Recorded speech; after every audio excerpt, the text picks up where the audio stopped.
Hello, hello. So today we are moving on to tray number 18 really quick. Don't want to focus. As always, it doesn't want to focus, but this is the bottom tray that I'm using, which has been being recycled, but I make sure I clean it out real good.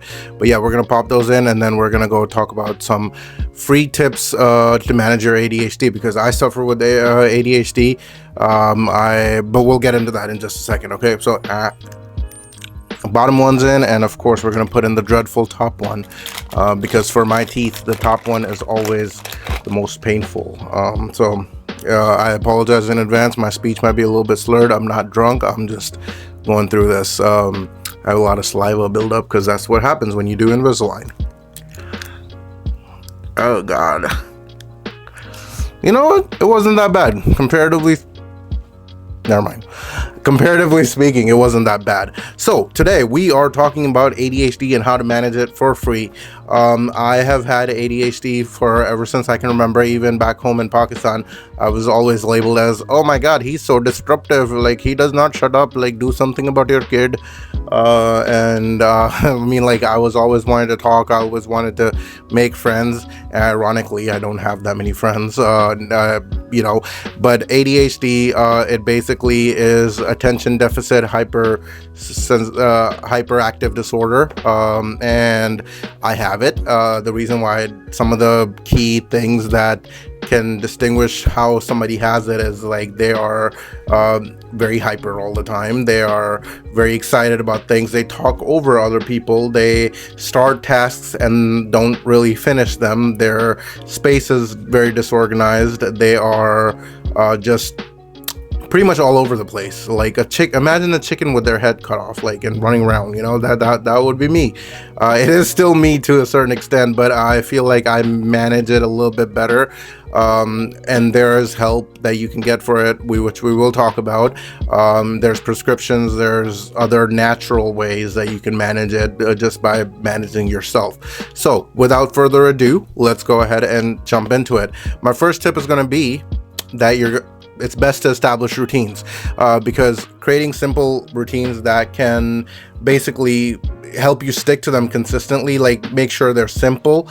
They're nothing that is going to be too overly complicated, because you want to wake up and jump right into the routine. Like, for example, brushing your teeth in the morning, because again, oral hygiene, we're doing Invisalign, right? So brushing your teeth in the morning, making your bed.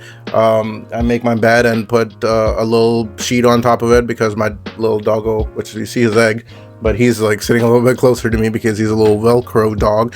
But going off of subject, that's, as you can tell, that's also a symptom of ADHD. But back to the topic.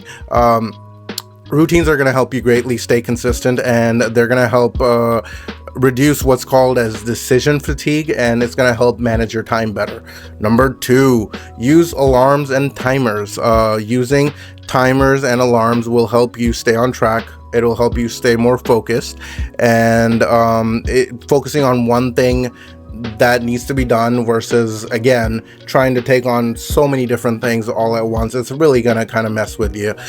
So again, use alarms and timers. They're gonna allow you enough time, or allow yourself enough time to get the task done, so you don't get anxious, because we all know anxiety, ADHD, depression, they kind of just start like beating the shit out of you, eventually. So use alarms and timers. Third trick is going to be, third is going to be declutter and organize. Look at that, making an appearance from the last video. It is absolutely imperative for you to make sure that your space is going to be, simplified in a sense, like have a minimal, not necessarily a minimalist, but the more that you have, or the more that everything is kind of cluttered, it's gonna be more mental fatigue, and it's gonna kind of just put you in a brain rut, or quicksand, as I call it, brain quicksand, which you're gonna be trying to get out of, and you can't really, pull yourself out. So remember, an organized space equals organized mind. Biggest thing, less things are gonna be equaling less things that you can get distracted by. And when I say you, I really mean me, because these are things that I use and they help me out to an extent. I do have to tweak them here and there, but that's what you do. Number 4, we're gonna do exercise regularly. Here's another one that made an appearance from the last video. As I mentioned in the last video, movement is absolutely key, right? Whether you're walking, whether you're running, whether you're, flexing, which right now I don't have any biceps, but they'll get there because that is on the agenda for 2025. Here I go, getting off topic again. But yeah, like movement, any type of movement that you're doing is going to be very crucial in the keeping your mind active and, in a sense, like I call it, lubricated. But you have your neurons firing and everything is when you're moving. Exercise routines will help improve your attention. It will help improve your mood. It'll help your overall mental and physical health as well. So again, lots of benefits to just getting up and moving. It doesn't have to be like extensive bodybuilding workouts, which, I mean, if you're trying to achieve certain things in life or certain physical goals, that is a great goal to have. But keeping things simple, it could be something as simple as just going for a walk. I wrote out a script, so this is my first script that I wrote. I'm really excited about it, so it helped me stay organized. Hey, our number 5th thing is going to be use to-do lists. I have a little pocket book, which it sits on my other desk, but we won't worry about that right this second. This can help you narrow down your tasks for the day, help you stay on track, and this is going to help you prioritize your tasks as well. Remember to keep a short list of things that you need to accomplish within a day. Don't overwhelm yourself. I found that out that I used to just fill my list up with 20 different things, and then I would only be able to do like 7 or 8 of them and then get discouraged. But flip the script, right? You got 7 or 8 things done. You can go ahead and use bullet journaling or any other method that fits you best to go ahead and try and knock out those other things later. But I absolutely recommend using a small pocketbook to go ahead, and I'm trying to see if I have an extra one here somewhere I can use it as an example, but something like this. This is for my finances. This is like, I don't know where I got it from, but I like to write things down because it helps me stay organized, and that helps my ADHD and it helps my brain clutter. Number 6 is going to be like use free apps, leverage technology as best as you can. I mean, you're on your phone all the time anyways, right? So technology is a great thing. Download free apps and use them to remind you, such as like the Apple's reminder app you have, and whatever Android user use, I'm just kidding. Google Keeps, I hear, is pretty good. Todoist is good, or Forest, I think. This will help you manage your time and reduce distractions. Just don't get on TikTok or Instagram Reels, because again, that's going to put you in a loop of being distracted, right? So the goal is not to get distracted. Find an accountability partner. That is going to be our number 7. Found an accountability partner that's going to help you, that you can share your goals with. This will help keep you accountable, and also human contact, which is also great for the brain. You can also use things which I just learned recently about, is like an accountability mirror, where you just kind of like write out your things that are not necessarily flaws, and you work on them. Like, say for instance, if you need to lose weight, you're overweight, you write I'm overweight, and then the goals underneath it make it simple as possible, right? I need to lose 2 pounds a week, I need to lose 5 pounds a weight, a month, whatever the case may be. But find an accountability partner, somebody who shares the same goals as you, somebody who shares somebody who'll keep you accountable, pretty much. The book that I got the accountability mirror from is David Goggins' book, which is Can't Hurt Me, which is absolutely fantastic, so you should check that out as well.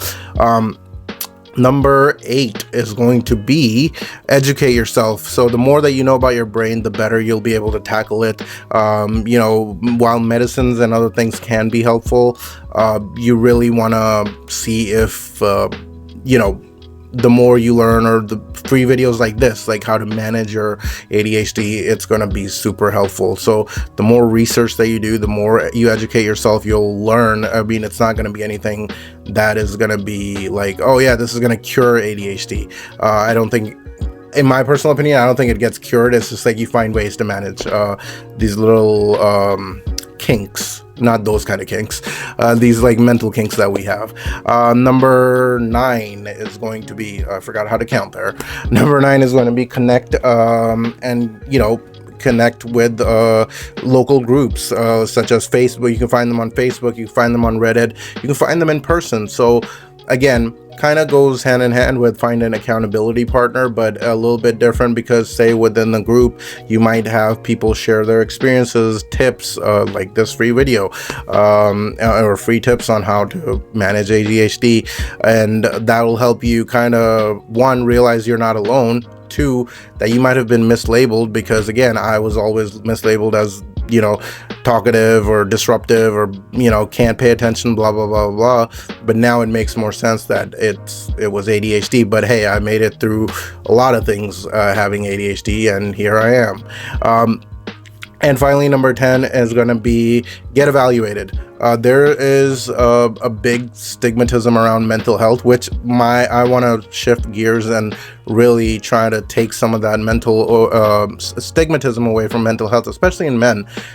Men are supposed to be strong. They're supposed to just like keep moving forward, not give a crap, and just, I'm a man, which is fine. You can still be that way. But then you look at a few years back, like men weren't super emotional. When men, kids grew up with absent fathers almost while the father was still around, because they weren't emotionally available.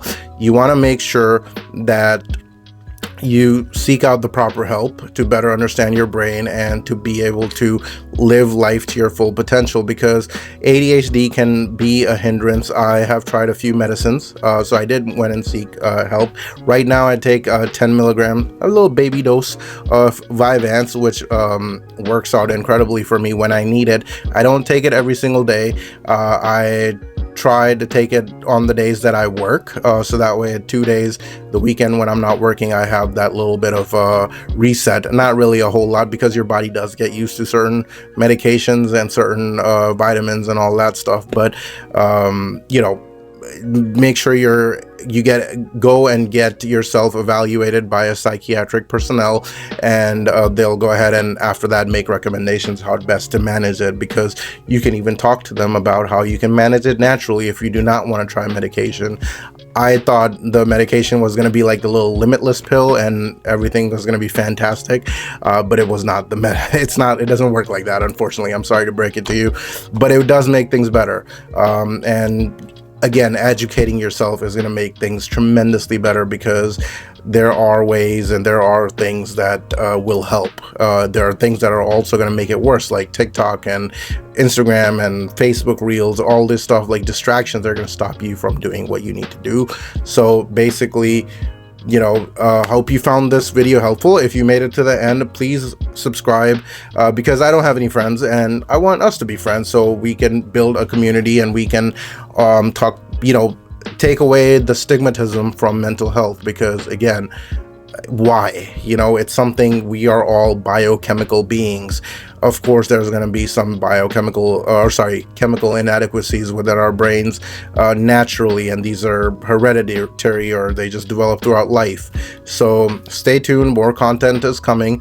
I'm super excited for it and what the new year brings. And yeah, just take care of yourself, believe in yourself, even if nobody else does, because you owe it to yourself to believe in yourself. Hit the like, hit the sub. I love your face, and I will see you guys on the next one.